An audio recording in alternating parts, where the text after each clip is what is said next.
नमस्कार मित्रांनो. आज तुम्हाला अशा विषयावरती बोलायचं आहे, जो प्रत्येकाच्या आयुष्याशी निगडीत आहे, जोडलेला आहे. नोकरी आणि शेतकरी ह्यातील फरक सांगायचा आहे. शेतकरी हा जगाचा सर्वात मोठा मालक का आहे? ते मी तुम्हाला एक उदाहरण देतो.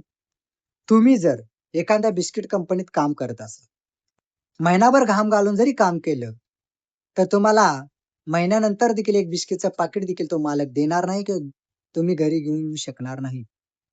पण शेतकऱ्याच्यात जर तुम्ही कामाला जात असाल, वांगी तोडायचे आहेत, बटाटे काढायचे आहेत, काही काम करायचं आहे. घरी येताना पिशवी रिकामी नाही येणार. तो घरच्यांसाठी भाजीपाला भरून देणार. अरे तेच काय, तुमच्या घरच्या दावणीच्या गायला देखील तो चारा देखील देणार. म्हणून शेतकरी आहे म्हणून आपण आहात.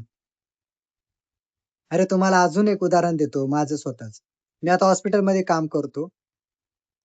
पण माझी देखील सोनोग्राफी करायची असेल, तरी मला देखील त्याचे पैसे मोजावे लागतात.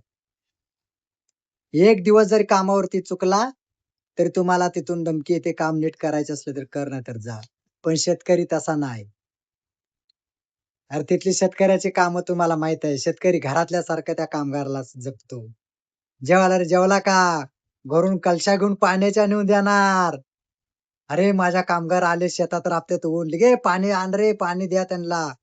"अरे ऊन पडलं, या लवकर, झाडाखाली बसा, सावलीला बसा." हा शेतकरी आहे. म्हणून शेतकऱ्याला राजा म्हणतात आणि तो राजाच आहे.